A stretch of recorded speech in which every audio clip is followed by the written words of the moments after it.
So I brace on a regular, but I think the way I do it maybe seems a little playful. If it is, I do it the nice way once, twice. By the third time, we will have a problem.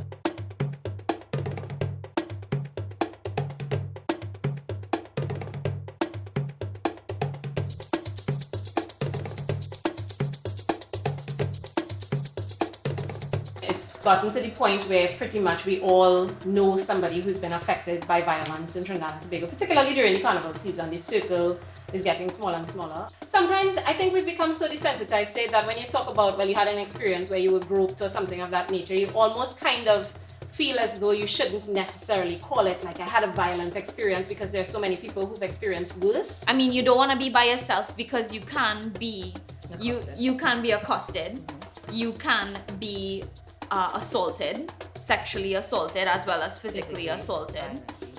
You can be robbed, which I know happens to obviously all genders. Right. But at the same time, it's really particular for a woman because it puts you in a double vulnerable position. Right. They spur these dumb conversations about what you were doing or what you were wearing or were you drunk, and it's like, yo, I am not yours to touch, period. And so I would be very coherent and very much remember everything that happened from the excuse me, let me pass where you have to touch my whole bum to move me. Wow. To the, I've been physically picked up because I'm like... I think a plethora of my female friends, or if not all, feel uncomfortable and they prefer to go out with a male figure. I just happen to be a bit sizable, so sometimes I get a call and it's like, you know, Harrison, let's go out.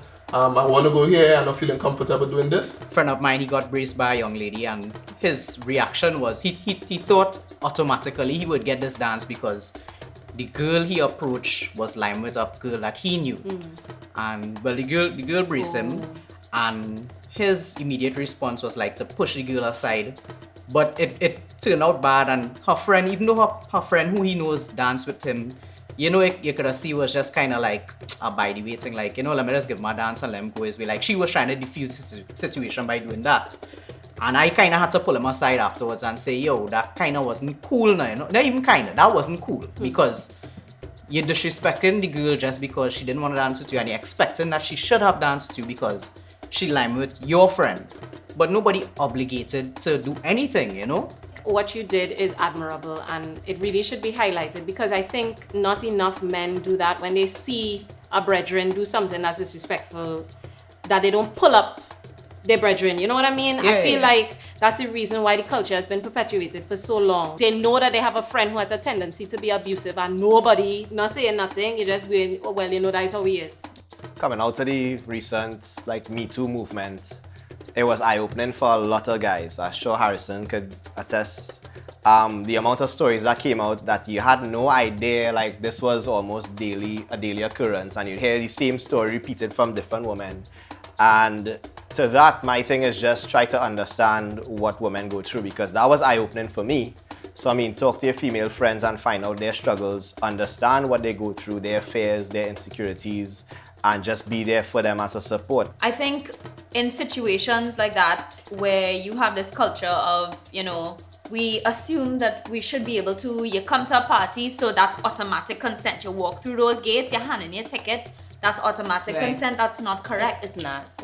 It's one thing when you kind of train your brain to think, okay, I grew up in this culture, this is what we do, this is how we express ourselves, this is a form of healthy sexuality, etc., which I think is, they are all true things.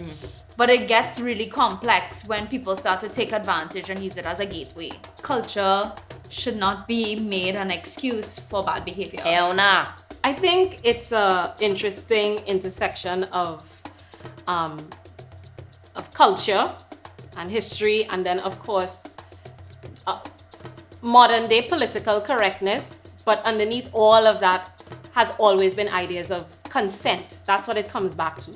Even if you don't necessarily say, ma'am, may I have this dance? You know, there's still the idea that if you kind of, your eyes make four, you kind of, you know, you come up to the girl and you realize she really not feeling it, or she openly says no, then it's no, keep it moving. The thing about it is that the men that do things don't want it done to their people or their family or their sisters or their woman in their life. So think about that before you make any decision that is going to jeopardize your character in society. the fact that women have a lot of agency for those 2 days where they're told, you know, nothing additional, like you don't have to live up to any expectations. Yeah. You kind of do what you want. Those are the only 2 days we have. Really? And for you to try to encroach on that space, for me, is like a big offense. Protect the people that is important to you, and protect your friends from making bad decisions, especially your male friends. Talk to them, say, I'm not going through that, you know. If this is your agenda here, I want to know part of that and we're going back home.